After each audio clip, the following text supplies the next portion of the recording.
The spooky season is officially upon us, so let's talk horror books. Now, horror books I do not believe are purely for autumn, but I understand that some people theme their reading and particularly like to pick up horror at this time of year, so I thought it would be the perfect time to update my top 10 horror books.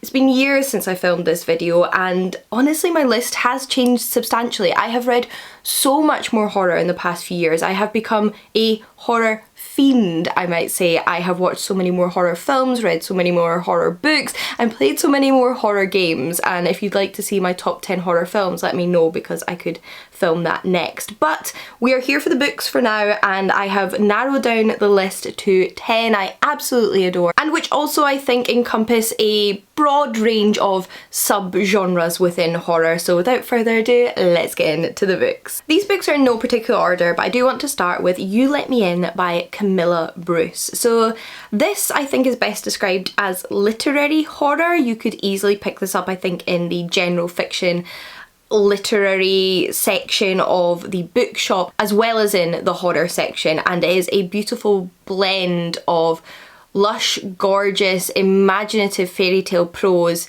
with very, very disturbing, gut-wrenching, heartbreaking themes. It's a book that explores something very serious through horror, which is something that I think horror can do incredibly well. It's framed as the biography of an author who has gone missing in her older years, and her niece and nephew, I believe it is. It's relatives have come to clear her house because she's been missing for so long that I think it's reached the point where maybe she can be declared dead, and they find among her things her biography.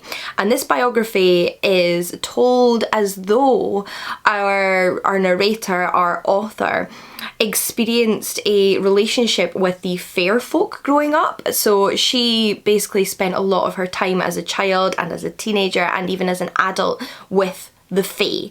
So this is very much harkening back to the darker fairy folklore of Britain and Ireland that you'll probably be familiar with if you grew up here. Very disturbing otherworldly beings who prey on humans, yet she finds solace in them because of the trauma she is experiencing in her own life. And it's one of those stories where you are never sure, or it is never made explicit, whether these fairies are real or whether they are a coping mechanism for her to deal with the abuse she is facing as a child and a young woman, and the tragedies that then unfold as she grows up, because there's some unsolved crimes related to this author as well. And it's such an incredible book because of, I think, that structure, the way that it uses folklore to explore trauma, because I think that is a very like real sort of human experience, and it has this dark, insidious beauty to the prose, but it is, like I said, very dark, and it deals with child abuse and sexual abuse. So those are things that I would bear in mind going into this book. It's very, very heart-wrenching, but I think it's really well done. Next up is House of Hunger, which sort of falls into like the modern Gothic category of horror. It draws on certain tropes of the classic Gothics, but in a like modern, updated way, and it's set in a faux historical setting. So it feels, and this is how I've always described it, as though you are in, say, like the Industrial Revolution Britain, you know, era, maybe in the 1800s, when all of this stuff is happening and changing the world, but you have those kind of like sensibilities of class hierarchy, and you see people living in extreme poverty, but it is a world all of its own, and it's separated into two halves. So we have the workers who live basically in abject poverty, just trying to survive and get by every day, and then you have the wealthy who live in a completely separate part of the world, and the only way really you can cross from one part of the world to the other part of the world is to become a blood maiden. So that is what our protagonist does.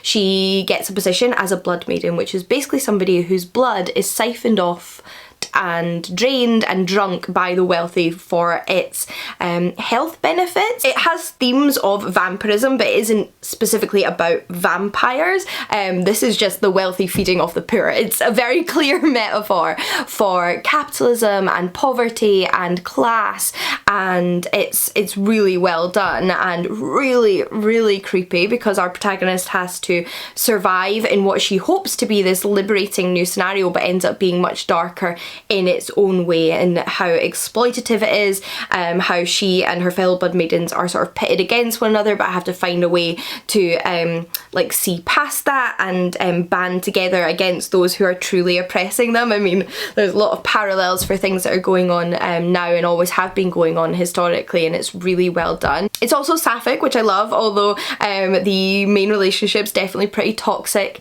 but I love this book. I thought it was so gorgeous and lush. It was such an incredibly like detailed world, and you felt very like penned in inside it. It's quite claustrophobic, and I was really rooting for our protagonist. I really, really loved it. Alright, so my next book is, I guess, what you would call like apocalyptic horror, or oh, I'm forgetting the term for it now, but like horror where there is a sort of, oh gosh, I'm just realising now, pandemic.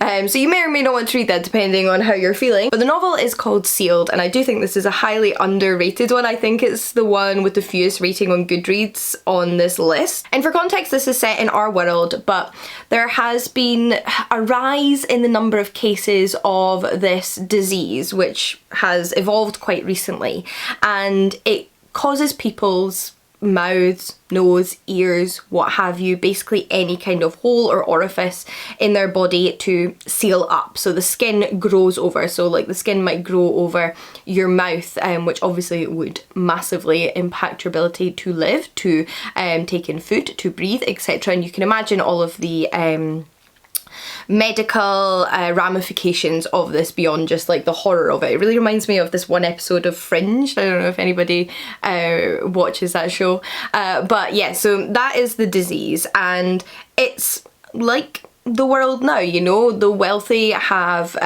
doctors and care plans that can deal with this. You know, you can have surgery, it can all be resolved, it's all fine and dandy, whereas those with less money, with less economic status are being killed by it every single day, and this is increasing and increasing and increasing. But in some ways people are just going on as normal, and the world's acting like it's nothing new, it's just another illness.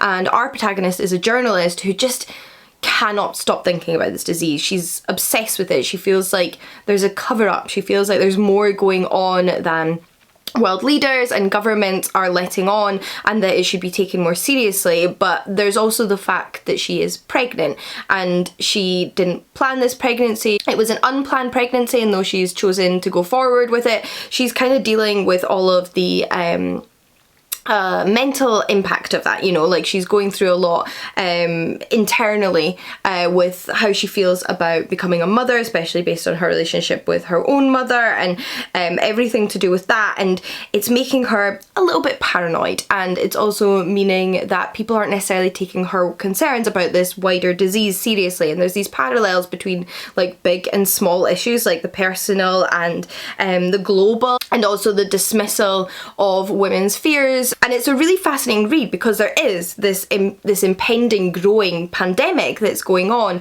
that's continuously impacting the lives of the characters, how that's changing around the world and where she lives as well. But there's also just like that internal conflict and struggle of how she feels about becoming a mother, and what she's going to be like as a mother, and what she expects from being a mother, and her relationship with the father of the child, and all of that very personal stuff. And I think it really balances that kind of personal and global simultaneously happening at once, and the horror of all of these things, and the emotion and the impact of all of these things. And you will just devour it, you will speed through it. It is a page turner that is incredibly compelling. We then have a YA horror, and usually I tend to steer towards young adult horror when I'm looking for something maybe like a little bit less scary, like a little bit less nightmarish than my adult horror, but I have to say this one is pretty creepy, although I would still recommend it if you are looking for that kind of like lighter horror aspect. I think young adult is a great way to go, and that's The House of Hollow. So this is the story of three sisters, and before the book even begins, these three sisters actually went missing when they were just children. Them and their parents were on holiday in Edinburgh, in fact, and there's some really fun references to little spots in Edinburgh if you're familiar with the city that kind of again relate back to traditional folklore and ghost stories. And they went missing for a few hours, maybe a day it was, and nobody knew where they went, except they then just turned back up and they were perfectly fine, except that their hair was now all shocking white. So something clearly happened to them, but they can't remember it, they can't tell anybody what happened to them, but they become a bit of like a news sensation. People become quite obsessed with them in the media, and that impacts them growing up, of course. And now we are at the stage where the youngest daughter is at the very end of high school, and the other two sisters are grown and, you know, flown the coop, except that one of them has now gone missing again. And our protagonist, who's the youngest sister, is desperate to find her sister and find out if it relates back to what happened to them as children that she can't remember, and tie all those loose ends together. So it's a contemporary mystery that's rooted in a past mystery, and again it plays with traditional folklore elements and kind of like scary stories of Britain and Ireland, which I love, particularly with that little like Scottish setting that comes up now and then. It's mainly set in England, but I like that little nod to Edinburgh. And I thought this was so compelling. I really loved the bond and the relationship between the sisters, as well as the relationship between the mother and our teen daughter, and kind of like how she copes with everything that's happened to them and also not fully understanding it, and that all happening at the same time as you're sort of coming of age, which is naturally a theme in most young adult literature. You're a teenager and you're coming of age and figuring out who you are, but imagine there's all this added pressure of you went missing as a child and something weird happened to you and you can't remember it, and now your older sister's missing again. And it's so good. I think it deals really well with like grief and family and love and loss, etc. At its core, so really beautiful. Alright, so the next book on my list I actually think is the scariest book on this list. At least it's the book that unnerved me the most in terms of content, but I thought it was done to great effect. Like the impact was intentional and effective. So I do think it's a phenomenal book. I just want to warn you that I had to put this book down for a couple of days and then come back to it. I just needed that time away from it, but then I really wanted to go back to it because I thought it was so compelling and so well done, and that is Tell Me I'm Worthless by Alison Rumfitt. So this is a haunted house book. I really enjoy books where the location is central to the horror, and there's maybe a haunted house. It doesn't have to be haunted, it could be possessed, it could just be eerie and sinister and somewhere that makes people uncomfortable. I really enjoy that, and this is definitely one of the most terrifying creepy houses, because this house is really haunted by more than like a person. It's haunted by ideals. It's haunted by hatred, hatred of the other, hatred that has been fed by right-wing ideology and society, that's been misdirected and grown and festered, and that is what it's become, this horrific possession of this house. And the book centres around our two protagonists, who broke into this house like a year ago or a couple of years ago, I think it was, with another friend, and they're the only two that left. One of the friends never left the house. Something terrible happened to them, but they both remember it differently, and they've never been friends since because they both remember these awful acts of violence and horror that the other committed via the house, through the house, with the house, and that was committed against them.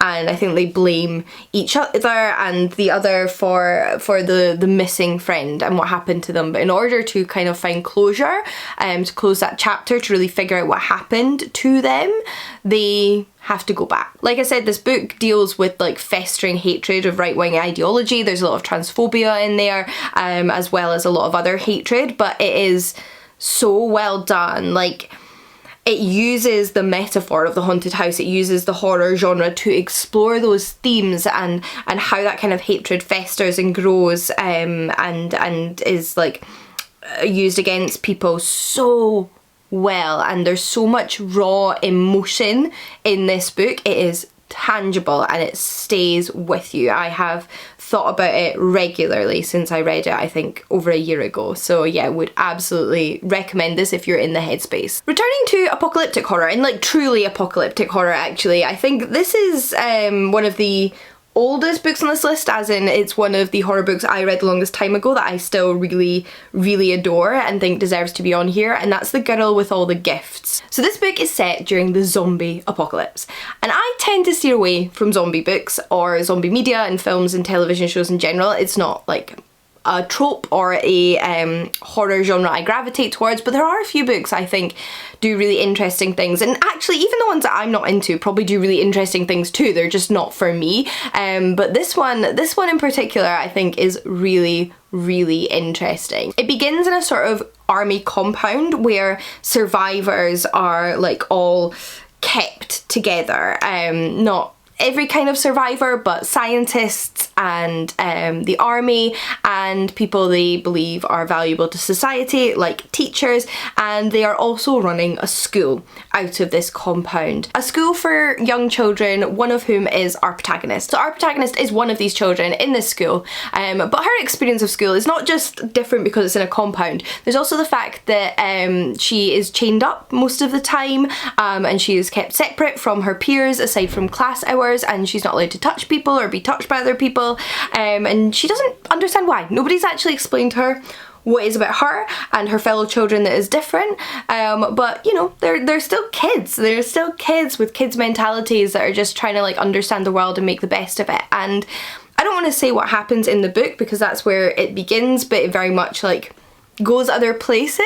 Like, it will take you on a surprising emotional journey, and if you like sort of eco-horror and sci-fi and themes of like the planet and what's next for humanity, then you'll really, really enjoy this one. I thought it was very, very clever. Side note, the film adaptation is also phenomenal. Alright, so next up we have another modern Gothic, and that is Mexican Gothic by Silvia Moreno Garcia. Like, the genre's in the title for this one, but it is as good as everyone says. Like, this is a book that I think absolutely deserves its hype, and I love how it sort of builds on classic Gothic tropes.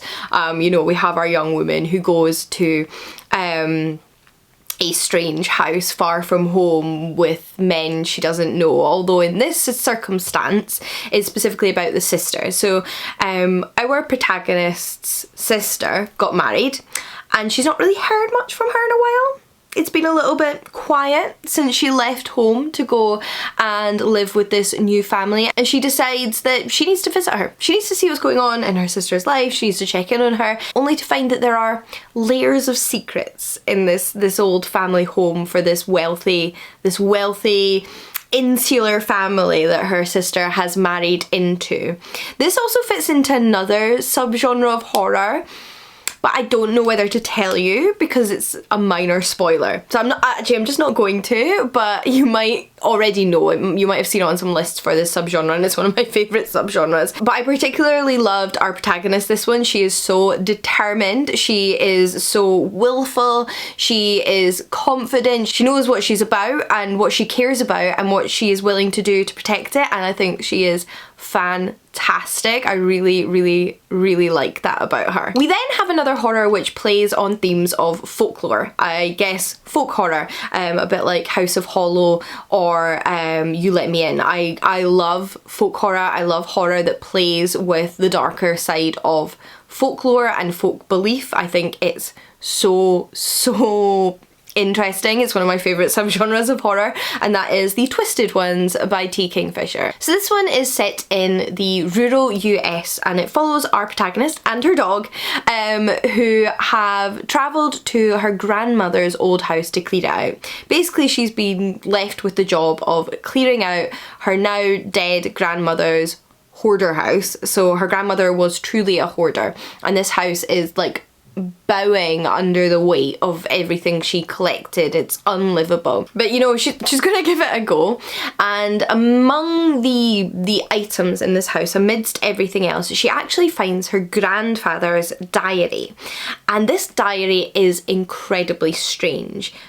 The things in it that he's written do not make sense, and there's one particular phrase that's repeated over and over again. And I have to say, I genuinely found it quite insidious and creepy reading the repetition of that phrase throughout this book, and the way that the book used the diary and language and the sense of something's coming but not quite being here yet to hang over you. It felt like there was something behind my shoulder whilst I was reading, and I found it quite creepy, which I guess is what you want from horror. It was really quite well done, although amidst that eeriness there is T. Kingfisher's classic wry sense of humour, which I always enjoy in her books. I really enjoy her protagonists. I think they're very witty. She always has fantastic supporting characters, which is also true of this book, and the rural setting next to these like woodlands or forest area with like these big dark tall creepy trees that things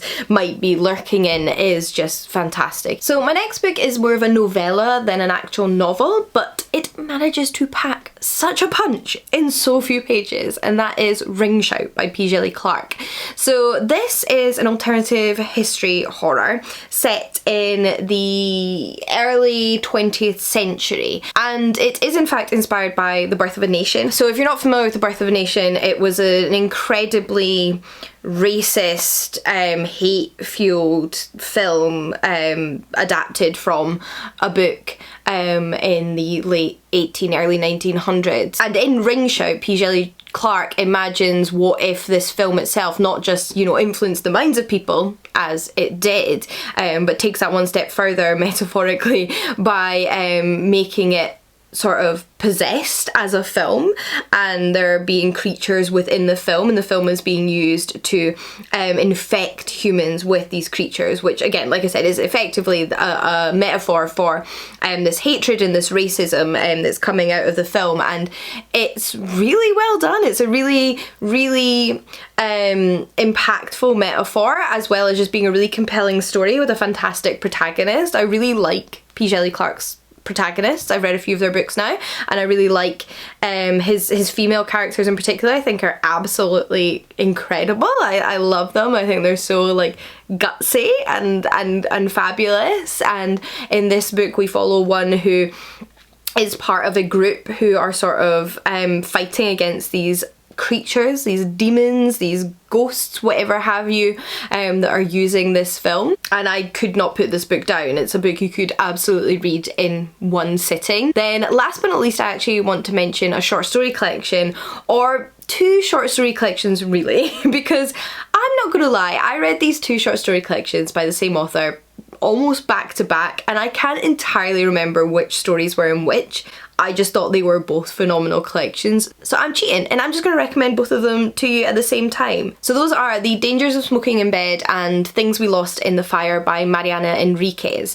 And like I said, these are short story collections, which I sort of, I guess, use various horror tropes. There's a lot of hauntings in these books. I'd say like ghosts are like a central horror theme throughout the book, but they're not all ghostly. And actually, despite the fact that there are supernatural slants to most of these stories, the horror is rarely in the supernatural itself, it's in the state of society. So these are stories which again I guess I would class as literary horror. They're very beautifully written. Mariana Enriquez is one of those authors that uses beautiful prose to contrast with horrific themes, and I find that a very effective way of writing. And these stories often explore poverty, again like class, the way that certain groups of people and certain stratas of society are left behind by governments, let down by the system, mistreated by those with more power than them, and those are the things that are explored in those stories. And there are so many different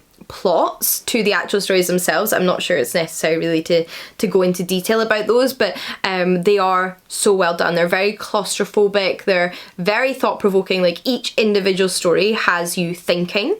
It really like gets inside your mind and stays there, so I think that is a mark of an impactful short story collection, and this is the case for both of them. Like I said, I read them so close together I can't even remember which story was in which collection, but they were both fantastic. Those are my current, as it stands, top 10 horror books. However, I did want to give a couple of honourable mentions for anybody like me who really enjoys non-fiction on the topics they're interested in. So I do love a little bit of non-fiction when it comes to horror as well. And one of my favourite magazines at the minute is actually from the Nottingham Horror Collective, which is a magazine or zine which explores horror, and it explores horror in all genres, so literature, film, etc. And I really love this zine. I find it very interesting. There's been some great analysis of horror and different horror tropes and themes, and I've also discovered some new books and films via the magazine. I also have read a few fantastic books which are non-fiction dealing with horror over the past year or so that I will just pop on the screen for you here now and link down below in case you're interested in them, because if you're like me, then you love to just like go super deep into anything you're into. But I would love to hear about your favourite horror books in the comments down below. It doesn't matter what subgenre of horror, I'm interested. I love reading different kinds of horror books, but if there's anything in particular that you think, Jean must read this based on my tastes, then let me know. I would love to hear about it. And also if there are any horror books on your TBR that you must get to this spooky season. But until next time, happy reading, and I'll see you all again soon. Bye everyone!